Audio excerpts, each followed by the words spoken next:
Welcome to this Creative Instinct podcast production made for the Cambridgeshire Recovery Service, one of a series made by people navigating their recovery journey, driven by people who have been there and recognise the way. So I suppose I'll start at the beginning, really. I'd had issues with drinking from quite an early age, and when I was 18 I moved away from home to start work at a hospital where I was training. So I lived in the nurses' home and it was quite isolating. It was quite a lonely place. I had my little room at the top of the building. I was next door to the phone. And I can remember Mum and Dad actually dropping me off on a Sunday night and then coming to pick me up again on a Friday. The hospital culture is very much you work hard and then you play hard. So we had our own social club. It was easy to interact with all different professionals. So even as a trainee perfusionist, I was talking to leading surgeons who would talk to me because we'd had a few drinks. And a few drinks made me feel different. It gave me a bit of confidence. It made me a lot funnier than what I actually was. So I thought I was incredibly funny once I'd had a drink. I noticed suddenly I started drinking when I got home from work. It gave me that confidence to walk out the door, and it gave me almost like a suit of armour to wear, that I was invincible. I was a lot prettier than I was. I was a lot funnier, as I said, than I was. I mean, we drank a lot at home, Fridays only, were our drinking nights, weren't Friday they? and Saturdays. So, I would come home on a Friday from being away all week. The first thing we'd do would be have a nice tea, we'd have a glass of wine. Mum and Dad had always drunk at home, and I had. And it wasn't such an issue. But as I went back to my nurse's home, I was 19, 20 now, and I found that I was drinking every night, and I was drinking on my own. And I didn't tell anyone. I never seemed to suffer from a hangover. I think that's one of the youthful things that you have. You just sort of plough your way through it. And I think Mum and Dad noticed that I had a problem because I was drinking a lot more than them when I got home, but it was with them, so never an issue. And then we came to pick you up one night. Yeah, you did, and you found empty bottles in my room. Yeah. And that was the first time that they noticed I had an issue. So a friend of Mum and Dad's carted me off to AA, and that's sort of curbed the drinking for a while, didn't it? Yeah. We were a bit more mindful of what I was doing. Yeah. Then that went on for years, just sort of binging, not drinking. Conferences, I could drink by myself, but I was still doing a lot of it all by myself. And you were still functioning in your job. Yeah, exactly. I was managing to get up for an important sort of job and training. And I suppose when I met my husband, I was about 27, and Mum and Dad had lent me some money to buy my own place at that point. That's where my drinking was really noticeable, and I was drinking every night and hiding the bottles. And that's when that fear of not having enough, not being able to get it, that didn't seem abnormal to me. That was what I did because I had a hard job and I deserved a reward. I can remember my drinking really started to affect my day-to-day living because I was drinking every moment I could. I went down to part-time hours so that I could drink more. I drank to get to sleep, but I still managed to function to do a job. But I think more people around me noticed that I had a problem. So it was about 7 years ago that I finally hit a rock bottom, or one of them that I hit, and I came to CGL in Huntingdon. I'd gone to my GP because I was being assessed for an operation. My blood pressure was through the roof. And my GP suddenly said, after all of these things it could be, "Are you drinking to excess?" And I said, "No." And she said, "Are you sure? Because your blood pressure's through the roof." And I just broke down and said, "Yes, I am drinking all the time and I can't stop." And she gave me a leaflet that actually said inclusion on it. But I did my own homework and found the Huntingdon site, and we were on the market square at that point. So I dragged my husband and we came to Huntingdon, and then we drove straight to Mum's. And told me. And I didn't believe her. I said, you can't be that bad, Arlene. We can sort this. You know, don't worry, we'll get through this. You're not that bad. Just denial. I couldn't believe my daughter was so poorly. I just thought, no. But there were occasions, weren't there, when I phoned you and I said, Arlene, have you been drinking? Yes. This was in the morning. And so I'd ring her husband and say, Arlene's not right. She's not right. And he said, yeah, well, she was all right when I left. Well, she's not now. And my sister noticed it, didn't she? She phoned me up. She'd gone out to lunch with Arlene. And she said to me, do you realise how much Arlene's drinking? And I said, well, probably because you were out to lunch. I mean, it was all denial. I just wouldn't have it. And then the phone calls started. And I think once I'd admitted that I had an issue and Mum was in denial. That's when our relationship began to break down. I think so, because we'd lost my dad when I was 27, just before I got married. And that was hard. And he actually said to me, Arlene, I know you're drinking, but I'm not drinking myself to death, even though I'm dying.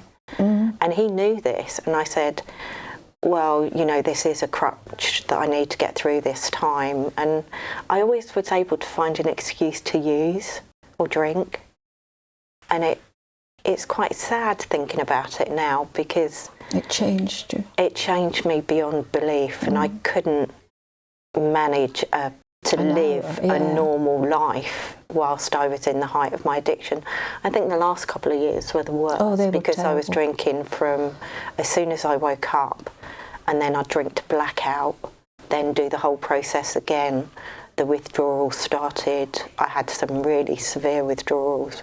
I was constantly nauseous, feeling sick.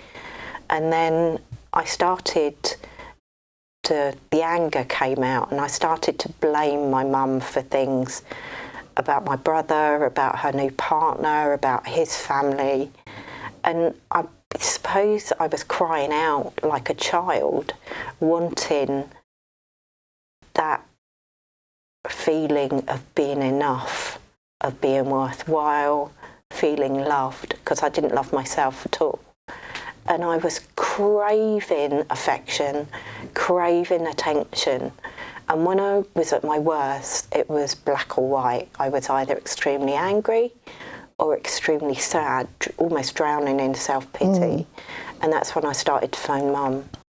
I was losing myself. I was losing relationships. I was starting to feel like I was drowning. And I began to lose trust in Arlene. You know, I couldn't believe that she would continue drinking, but I knew she couldn't do it. You know, she had to keep drinking. And it was the phone calls, wasn't it? They were horrendous. They were the worst. They were the worst. My phone would ring, no matter who I was with or where I was, at 7:30, 8 o'clock every single morning. She'd either be crying down the phone or she would be full of vitriol. You know, really horrendous stuff she was throwing at me. And I didn't know how to handle this, and I accepted these calls, and I tried to say, Arlene, that's not true, you know. I absorbed everything she threw at me. I was so sad, very, very unhappy, and I couldn't share it with anyone. I was ashamed of her. I didn't like Arlene for a long time, but I couldn't just let go. You know, I just couldn't disown her or step back. I just couldn't. I listened and was helpless, utterly, utterly helpless. And I wanted to help so much, but I just couldn't. And then the moment that I realised, well, I didn't realise, when I went to these meetings with family and friends on Zoom, all these parents were saying the same as how I was feeling. And when I started talking, which was after a couple of sessions, I said, I don't know what to do, I'm at a loss. And one of them, well, a couple of them said, you don't have to do this. You're enabling Arlene by what you're doing, the way you're acting. You have to put boundaries in. And that just suddenly clicked. I didn't have to listen to her telling me how much she hated me and she never wanted to see me again, and I had caused her all this trouble. And I was horrified. But the boundaries were the saving grace for me. I began to have a life. I was learning all the time through family and friends. Arlene, I'm not allowing you to phone me at this time. I'm not going to take your calls, and I'm not going to have what you're saying to me. If you have anything good to say or important or that will change, I'll listen, but I am not having this thrown at me all the time.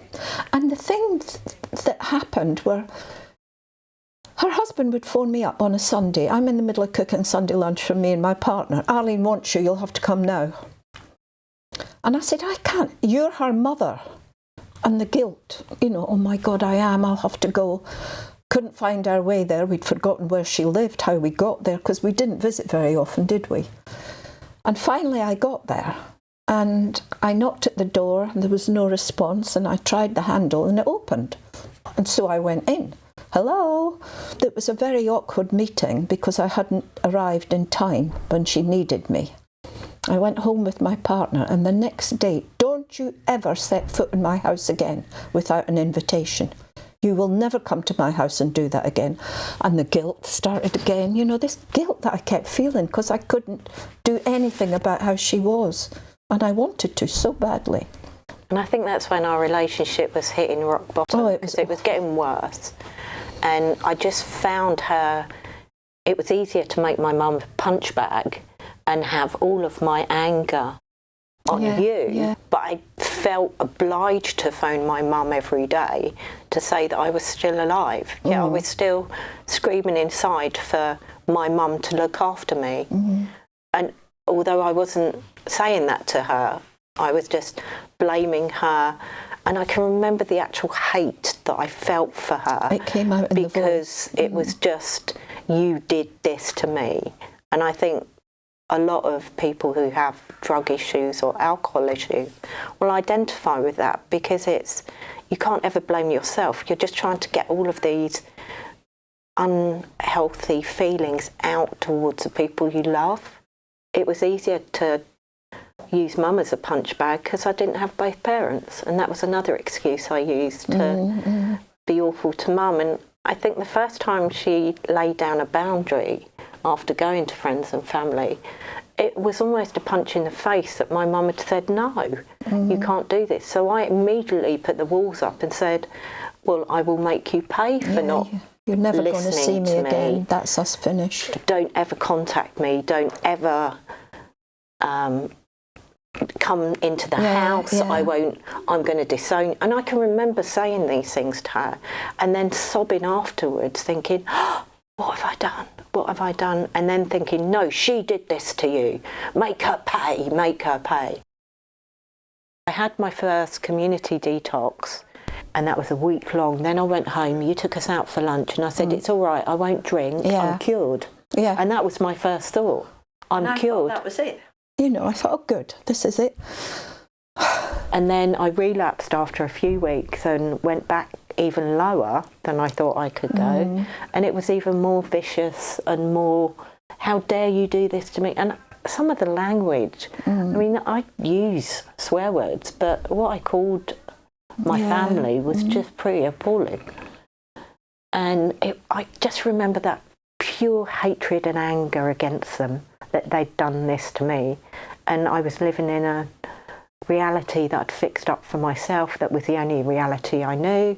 Normality didn't exist, and these were the people that had done this to me. But the minute these boundaries were set, we changed. I don't know if Arlene did, but I certainly did. I felt more powerful, more in charge of what I could, and more in control. I thought, yeah, this is good. I've got some idea of what I need to do. It wasn't peace of mind, but it certainly helped me. And life was good for a little while, I think. I knew she was still drinking. The minute she opened her mouth to me, I knew she was drinking, didn't I? I've always been able to tell if your dad had a pint. I knew, And I think after my second community detox, I then went for residential funding and got it. And that happened just as COVID hit. So I was away from home in Portsmouth. COVID hit, so our population dwindled, all of our key workers dwindled. I'm surprised we weren't shut. And I relapsed when I came home. And that was 2 weeks before Christmas. So I came home I went out with you and got my hands and feet done. Yeah, I think so, yeah. I was still drinking at this point, but it was... Up and down, wasn't it? Up and down, very much so. And then I hit another rock bottom, went back to Portsmouth and funded myself, and then relapsed when I was away. So it sent me home because I'd relapsed. Mum phoned the centre, I found out, and then it just blew up again. And that's where... I was so angry that they had let her do this while she was under their care. I thought, how can you let someone relapse there? You know, how can you do this? I felt they'd failed her. And I was failing her. I mean, I was, again, distraught. I thought, how can anyone help Arlene? And it slowly got through to me that she was the one that could help herself, not me. It had to be Arlene. And you did. And that realisation that you're not the cause, it doesn't matter how much you bleat, you nag, I can't fix you. You can't fix that loved one. And again, our relationship was at rock bottom, and Mum started going back to friends and family to get support, to get release, to get relief. Talk about it to somebody. Talk about it to someone.